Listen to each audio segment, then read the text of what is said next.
Pues, como ha dicho Hilda, yo voy a hablar sobre la aproximación a la estimación de riesgo sísmico en la ciudad de Guatemala. Y el trabajo ha sido pues, a realizar el primer modelo de exposición sísmica.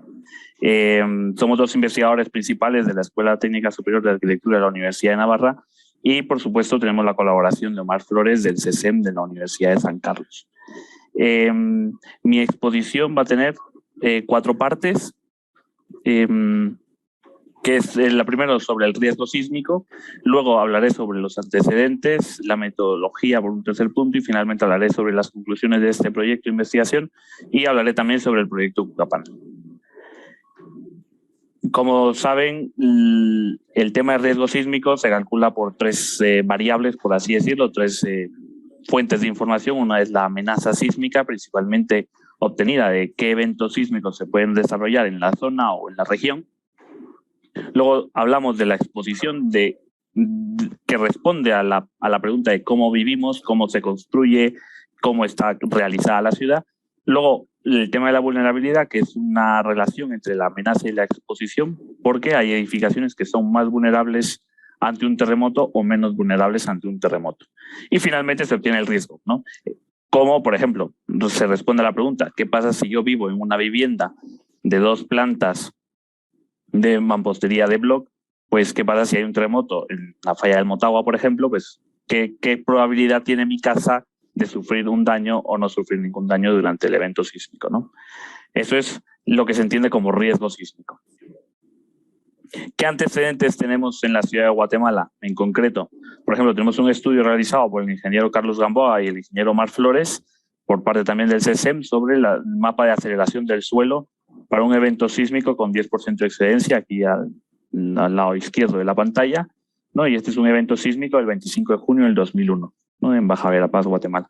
Y por otro lado, hace un estudio más global, tenemos el GEM, ¿no? El Global Earthquake Model, donde hace un estudio de amenaza general para toda Guatemala y todo el mundo. Por ejemplo, de exposición tenemos otros casos de estudio. Una fuente de información muy interesante es el censo de la población y viviendas realizados en el 2017 y 2018, porque responde a ciertas preguntas muy interesantes en cuanto a cómo se construye y cómo se vive en Guatemala en total, ¿no? Uno puede visitar la página web y salen algunos datos interesantes sobre esto. Luego también, en los últimos años se ha realizado un estudio de Prepare de USA, ¿no? En general en casi toda Latinoamérica, y en Guatemala se presentó el informe el año pasado, 2021, ¿no? Donde ellos categorizan, por así decirlo, 19 estructuras distintas o tipologías distintas que hay en la ciudad de Guatemala. Y luego en vulnerabilidad, pues también el mismo estudio de Prepare pues le asigna, ¿no? Unos comportamientos a las 19 estructuras, a las 19 tipologías estructurales de la ciudad de Guatemala, pues unos comportamientos. Y otros estudios de vulnerabilidad podemos encontrar en el proyecto CAPRA realizado en el 2008. Esto fue una iniciativa impulsada desde ahora se me ha ido el nombre, en toda Centroamérica, no con la idea de estudiar, no qué tipo de vulnerabilidad. En el caso concreto de Guatemala, pues los estudios entraron muy tarde, por así decirlo, y solo se hace un estudio en concreto en San Marcos y en San Pedro para pérdidas físicas relativas en escuelas o en edificaciones de este tipo, escuelas o hospitales. Entonces, ¿qué metodología hemos utilizado nosotros para hacer este estudio? Primero hemos... perdón, tengo la interferencia de alguno de los de aquí que están en la sala.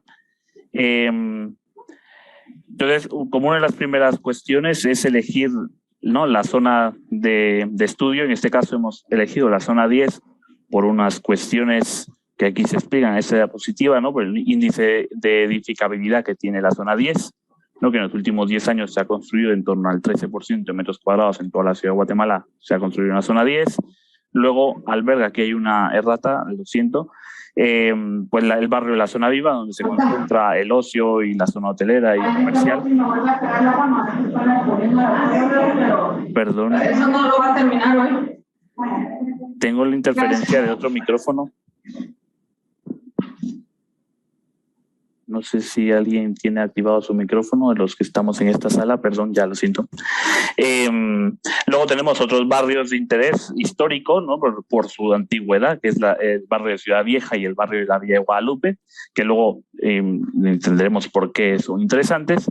Luego alberga una de las mayores áreas de concentración del servicio sanitario del país, y eso es muy interesante y muy importante a la hora de un evento sísmico de gran magnitud.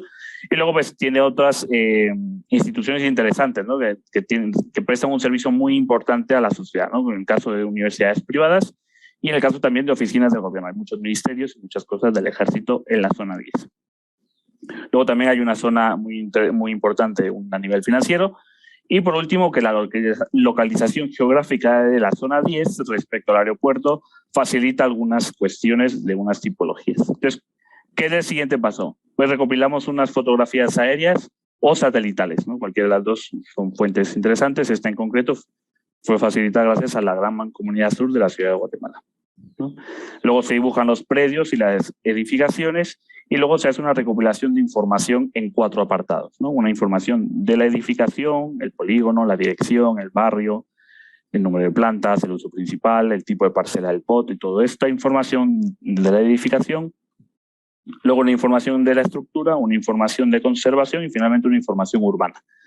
Todo esto se hace tanto in situ, ¿no? Como una visita al lugar y una de forma online, por así decirlo, digital, ¿no? Y estas son algunas fotografías de la visita. Y luego se encontraron fotografías aéreas históricas muy interesantes, prohibidas por el IGN, desde 1954, que esto nos da un gran bagaje, ¿no? de ver en qué medida se ha ido desarrollando la ciudad y en concreto la zona 10. Conclusiones, ¿no? Así rápidamente, que las instituciones públicas del país carecen de un catastro actualizado, ¿no? Que tuvimos en cierta forma acceso a algunos catastros que tiene la municipalidad, pues hace falta mucha información necesaria para el cálculo del riesgo sísmico, ¿no? Efectivamente, la zona 10 alberga una de las zonas, ¿no? núcleos hospitalarios y hoteleros del país. Aquí en esta imagen, ¿no? Vemos por colores los distintos tipos de uso y efectivamente pues aquí se centra la zona hospitalaria y aquí la zona de hoteles, ¿no? Los usos comerciales se centran alrededor de las arterias principales de la ciudad. Esto también es gracias al desarrollo del POT. Increíblemente, el adobe es una tipología que aún está presente en la ciudad, principalmente en los barrios más antiguos. Y finalmente, que con la visita in situ se logró comprobar que existen muchos vicios constructivos que no ayudan en el comportamiento sísmico, ¿no? Las próximas investigaciones con esta información es asignar una tipología concreta, ¿no? una mampostería. En el caso de las mamposterías es donde más problemas nos ha dado, que es asignar si la mampostería es no confinada, confinada y reforzada, de bloque o de ladrillo, y la creación de matrices de pertenencia relacionadas con la edad constructiva, ¿no?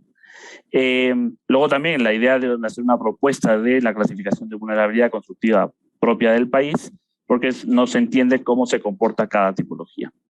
Y luego pues hacer unos estudios de modificadores constructivos y urbanos de la vulnerabilidad más representativos para el país y hacer como una primera aproximación a las curvas de capacidad para cada clase de vulnerabilidad propia de la ciudad de Guatemala, ¿no? Algunas referencias, pero luego también quería centrar esta parte de la presentación en los últimos minutos que me quedan sobre el proyecto Cucapán, que creo que es interesante explicar. Y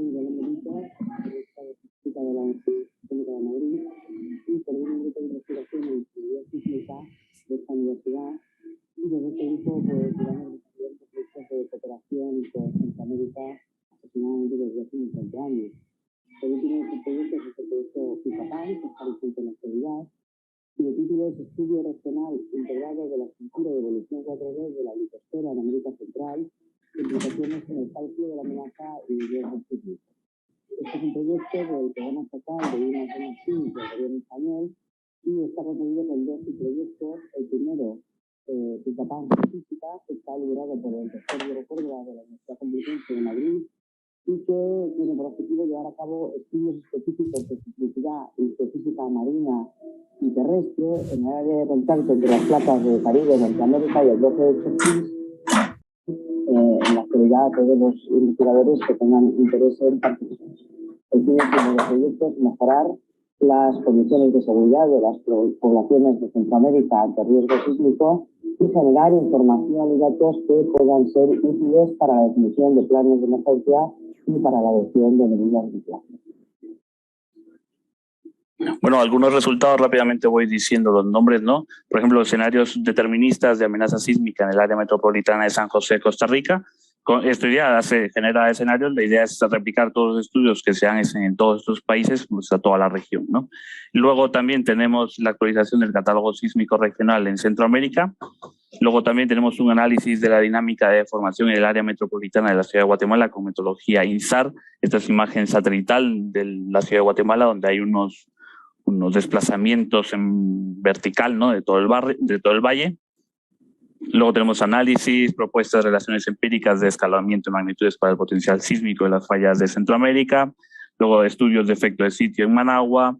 Luego estados del arte de curvas de fragilidad empleadas para evaluar la vulnerabilidad sísmica en Costa Rica. Y luego una metodología para el estudio del comportamiento agregado de estructuras de mampostería reforzada.